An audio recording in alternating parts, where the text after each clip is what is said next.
Dying cities don't disappear.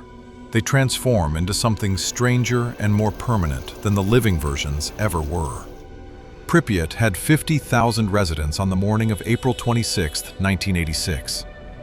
By the following day, it was empty, and it has stayed empty for nearly 4 decades since, but it has never stopped existing. The apartments still hold furniture.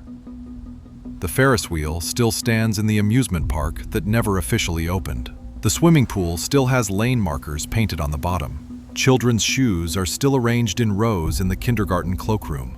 And every year, tens of thousands of people make deliberate journeys to stand inside it.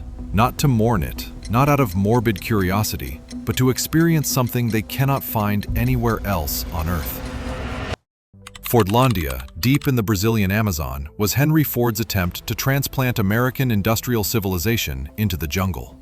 It had houses with white picket fences, a hospital, a golf course, a main street, and a fire hydrant that was never connected to any water supply. The jungle is taking it back now, slowly and methodically, the way the jungle takes everything back eventually. And yet, it too draws people.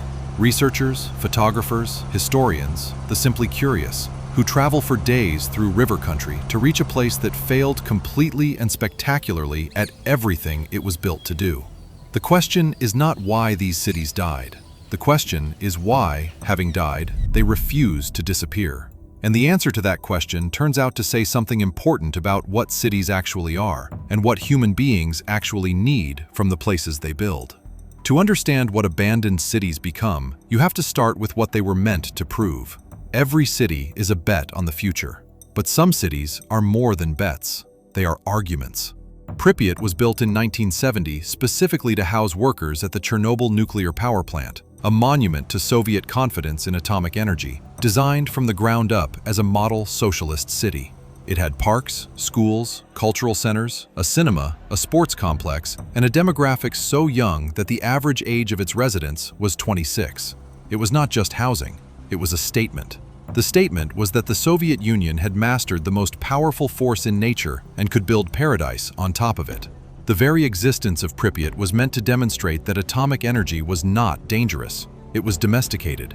People raised children here. They planted gardens. They swam in the indoor pool and watched films at the Prometheus Cinema and drank in the cafes on Lenin Avenue and lived perfectly ordinary lives inside the argument that nuclear power was safe and the Soviet Union was the civilization that had proved it. Fordlandia was a different kind of argument, but no less absolute in its ambition. Henry Ford, by 1927, was the most powerful industrialist in the world, and he had a problem.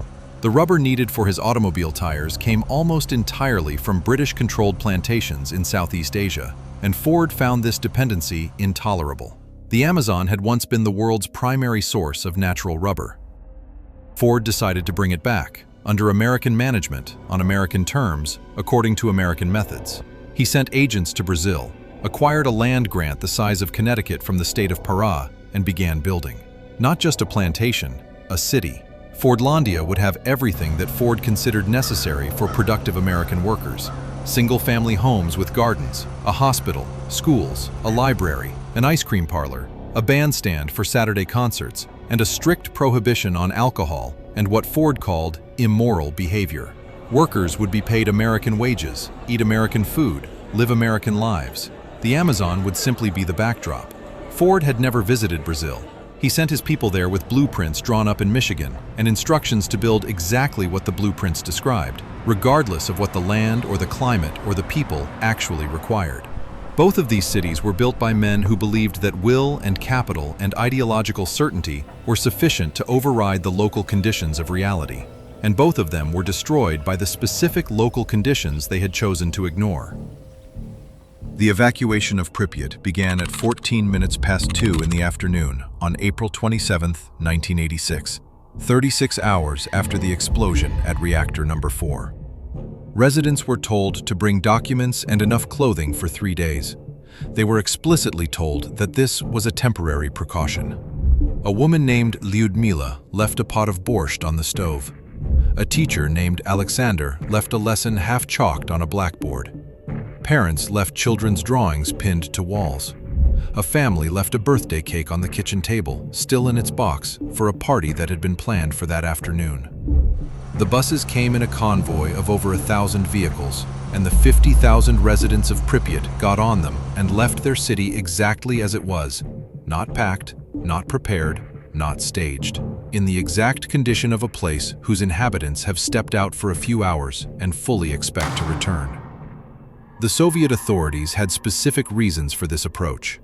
Telling people they were leaving permanently would have caused panic. Panic was, in their immediate calculation, a more serious threat than radiation. The side effect of that calculation was that Pripyat became something that no city is ever allowed to become by natural process, a perfect, undisturbed cross-section of one morning in 1986. The borscht is still on the stove, dried to a crust. The lesson is still on the blackboard. The birthday cake box is still on the kitchen table. The shoes are still in the kindergarten cloakroom. Not because anyone preserved them, because no one came back to move them. Fordlandia's collapse was slower and considerably more violent. The rubber trees that Ford's agronomists planted in neat industrial rows, the kind of rows that worked in Ford's factories, turned out to be catastrophically vulnerable to a fungal leaf blight called Microcyclus ulae, which caused no significant problems when trees grew at natural jungle densities, but spread with devastating speed through a monoculture plantation where every tree was the same species, planted at the same spacing, in the same soil. Within a few seasons, the plantation was failing, but the human problems were failing faster. Ford's managers insisted on serving American cafeteria food, canned peaches, whole wheat bread, oatmeal, canned tomatoes, to Brazilian workers who found this food not just unfamiliar, but actively offensive. The workers were required to eat in a cafeteria at specific times, according to a schedule that bore no relationship to the local customs around meals and rest in the equatorial heat. They were housed in screened dormitories because Ford's health advisors believed this reduced mosquitoes, though the screening also blocked the river breezes that made the heat tolerable. In December 1930, the workers rioted. They destroyed the cafeteria equipment, drove Ford's managers into the river, and had to be dispersed by Brazilian army troops called in from Santarém. Ford responded by sending more managers with stricter instructions. The plantation continued to fail. The leaf blight continued to spread. By 1934, the original site had been abandoned, and a new attempt begun 40 miles away at a place called Belterra. By 1945, having spent the equivalent of hundreds of millions of modern dollars, Ford sold the entire operation back to the Brazilian government for less than 2 cents on every dollar spent. The jungle began its return before the last Ford employee had left the dock. What the jungle found when it returned was a complete small American city, structurally intact, fully furnished in places, abandoned in what looked from the outside like a single afternoon. Roots pushed through the concrete of Main Street. Vines began their slow vertical climb up the water tower. The Methodist church that Ford had built, because his workers needed a church, began to lean. But the basic infrastructure of the town held. The houses remained houses, and the fire hydrant stood on Main Street, connected to nothing, serving no function, outlasting by decades every ambition that had placed it there. Inside the Chernobyl exclusion zone today, there are wolf packs whose ranges have never been disrupted by human activity in the lifetimes of any living wolf. There are lynx denning in the lower levels of apartment buildings in Pripyat. There are brown bears moving through what used to be city parks. Research comparing wildlife populations inside and outside the exclusion zone consistently finds higher biodiversity inside it. The absence of human activity, it turns out, is more beneficial to almost every species studied than the presence of low-level radiation is harmful. This is not a minor finding. It is one of the most significant ecological discoveries of the late 20th century, and it happened entirely by accident, as the unintended consequence of a nuclear disaster.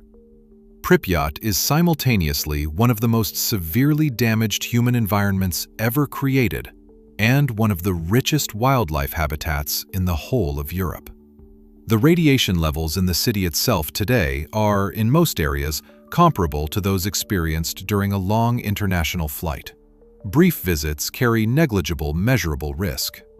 What the contamination has created is an accidental reserve of extraordinary scale, a place where the consequences of human withdrawal are visible in real time, where every season writes a new chapter in what happens when nature is given back a city and told to do whatever it wants with it. This accidental quality is central to what makes Pripyat so compelling to the people who visit it. The Ukrainian government opened the exclusion zone to organized tourism in 2011, and visitor numbers grew steadily until they were approaching 100,000 per year. The people who come are not well described by the phrase disaster tourism, which carries an implication of voyeurism or entertainment seeking. Research into the demographics and motivations of exclusion zone visitors consistently finds higher than average representation of people with professional backgrounds in architecture, history, photography, environmental science, and urban planning. They come because the place offers something that does not exist anywhere else in the world at anything like this scale: a complete urban environment, fully equipped, that has been removed from human maintenance and allowed to develop according to its own logic for nearly 4 decades. The swimming pool that remained in use by the liquidators who worked on the cleanup through the 1990s and then sat empty and slowly deteriorating. The bumper cars in the fairground, never driven after installation, fading from primary colors to something approximating the color of rust. The gymnasium of school number 3, where gas masks are scattered across the floor, placed there deliberately by early visitors who thought it created a striking image, and now themselves artifacts, part of the record of how people responded to this place across the years. Pripyat has been interpreted and reinterpreted so many times by so many different people with so many different agendas that it exists now as a layered object. The original Soviet city, the abandoned ruin, the ecological reserve, the tourist site, the photographic subject, the video game environment, the television drama location. All of these versions occupying the same deteriorating apartment blocks simultaneously. The HBO series Chernobyl, broadcast in 2019, was watched by more people than live in Ukraine. The renewed interest it generated in the real site required the Ukrainian authorities to actively manage the resulting increase in visitors.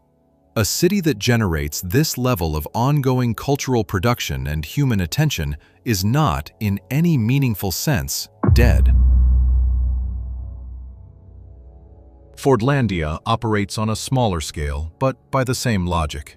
Getting there from anywhere requires either a 2-day river journey from Santarem or a flight to a grass airstrip whose condition depends on recent rainfall. The difficulty is not incidental. It filters the visitors so effectively that almost everyone who arrives has spent significant time and effort to do so, which means almost everyone who arrives is paying real attention. The historian Greg Grandin, whose 2009 book brought Fordlandia to the attention of readers well beyond academic circles, described the experience of arriving at the site as entering a space where the past had not been interpreted or managed or presented, where you could stand in Henry Ford's actual house, structurally intact, containing fragments of its original furniture, and be entirely alone with the physical evidence of a very specific and very complete failure of imagination. A small community of around 2,000 people lives in the area today, descended largely from workers who remained after Ford left, making their lives from the river and the land. They use the old Ford buildings where the buildings remain useful and live alongside the rest without particular drama. The water tower still stands. The hospital building still stands. The ice cream parlor, Ford believed ice cream was essential for worker contentment and had one built into the original town plan, still stands. Roofless now, its interior colonized by vegetation, the ghost of a conviction about human nature preserved in concrete and open to the sky. The deeper reason these cities survive their deaths has nothing to do with architecture or ecology. It is psychological, and it is connected to something that living cities systematically suppress. Most of the built environment is organized around the erasure of failure. Cities are constantly renovating themselves, covering their own history, replacing the evidence of what went wrong with the evidence of what came next. The building that burned down becomes a vacant lot that becomes a tower. The factory that closed becomes a cultural center. The neighborhood that suffered deprivation becomes the neighborhood that has been successfully regenerated. None of this is dishonest, exactly, but it is profoundly selective. It produces environments in which the past appears primarily as success, in which the consequences of bad decisions have been paved over, or painted out, or simply demolished and replaced. Pripyat and Fordlandia are places where this editing has not occurred, where the consequences of specific decisions, of overconfidence, of ideological certainty applied without local knowledge, of treating human beings as interchangeable inputs in an industrial process, are physically present, unmediated, available to be stood in and touched and walked through. This is not a comfortable experience. It is not designed to be comfortable, but there is a significant and apparently growing number of people for whom it is necessary. The need to stand inside failure and understand it with the body rather than merely with the mind does not diminish as the world gets safer and more managed. It intensifies. Because the world getting safer and more managed is precisely what makes places that have not been made safe and managed so rare and so necessary. The silence of Pripyat is not the silence of an empty room or a quiet street. It is the silence of a complete urban environment. Apartment blocks, schools, a hospital, a cinema, a sports complex, a cultural palace, a fairground, squares and avenues and side streets, from which all human sound has been entirely removed. This is an experience without analog in the ordinary world. Cities are defined at the most basic sensory level by their noise, the noise of people, of traffic, of machinery, of commerce, of domestic life conducted at close quarters. Remove all of that sound and leave the city standing, and you have created something that violates a deep assumption about how the built world works. The silence of Pripyat is reported by almost everyone who has spent time there in almost identical terms, as a physical presence, as something felt in the chest rather than heard through the ears, as a held breath, as waiting. The city feels as if it is waiting for the buses to return, for the school bell to ring, for the morning shift to begin at the reactor, for someone to come back and eat the borscht and finish the lesson and open the birthday cake. It has been waiting for nearly 40 years. It will wait for as long as the buildings stand, and possibly longer, in the memory of the people who have stood inside that silence and carried something of it away with them. These cities did not die when their people left. They became something that living cities, with all their noise and renovation and relentless forward motion, cannot be. A place where time stopped and kept moving simultaneously, where the past is not past, where the consequences are still arriving, where the argument about nuclear power, about industrial ambition, about what human beings can impose on the world and what the world will eventually impose back, is still being made in the most permanent medium available: stone and rust and silence and the slow return of wolves.